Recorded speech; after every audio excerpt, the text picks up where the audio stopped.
শীতকালের সকাল। কিটকিট আর মিঠু দুজনেই শুনেছে নদীর ওপারে এক খেজুর গাছে নাকি রসের হাঁড়ি বাঁধা আছে।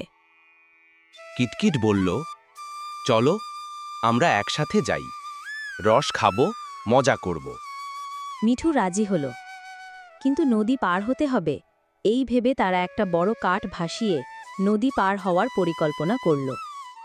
নৌকার মতো ভেসে ভেসে তারা নদীর মাঝ বরাবর আসতেই কিটকিট কৌশলে বলল, ভাই মিঠু, একটু পেছনে গিয়ে দাঁড়াও, ভারসাম্য ঠিক রাখতে হবে।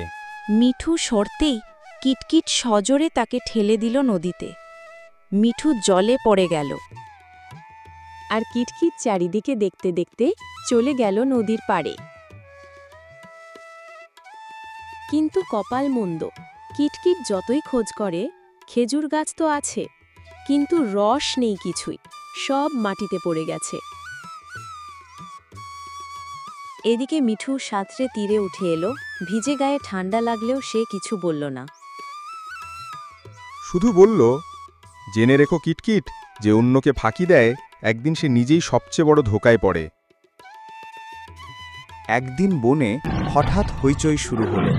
একটা ক্ষুধার্ত বাঘ এসেছে, সব ছোট প্রাণী পালিয়ে যাচ্ছে। মিঠু দ্রুত দৌড়ে গাছে উঠল। আর কিটকিট, সে তো গাছে উঠতে পারে না। বাঘ তার দিকে এগোচ্ছে দেখে কিটকিট মিঠুকে ডাক দিল, ভাই বাঁচাও, আমাকে তুলে নাও গাছে, তুমি না আমার বন্ধু। মিঠু একটু ভেবে বলল, তুই তো সুযোগ পেলেই আমাকে ঠকাস, নদীতে ঠেলে দিলি, কলা নিয়ে চালাকি করলি, তবু আজ আমি তোর প্রাণ বাঁচাবো, কারণ আমি তোকে বন্ধু মনে করি, আর বন্ধুকে ফেলে যাওয়া আমার শিক্ষা নয়। এই বলে সে নেমে কিটকিটকে নিয়ে গাছের ওপরে উঠে পড়ল।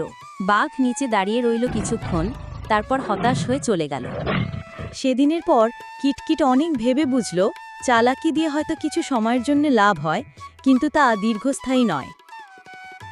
সে মিঠুর কাছে গিয়ে বলল, ভাই, আমি সত্যিই ভুল করেছি, তোকে বারবার ঠকিয়ে আমি নিজেই নিজের মনুষ্যত্বটা হারাচ্ছিলাম।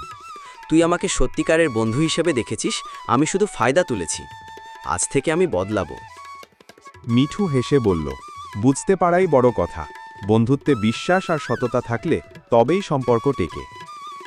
এরপর থেকে কিটকিট আর মিঠু একসাথে ফল খেত, একসাথে খেলা করত, আর আরেকজনের ভালো মন্দে পাশে থাকত। কিটকিট আস্তে আস্তে চালাকি কমিয়ে দিয়ে সবাইকে সাহায্য করতে লাগল। এই ভিডিওটি যদি ভালো লেগে থাকে, তাহলে এই রকম আরও অনেক ভিডিও পেতে চ্যানেলটি লাইক ও সাবস্ক্রাইব করে দেবেন।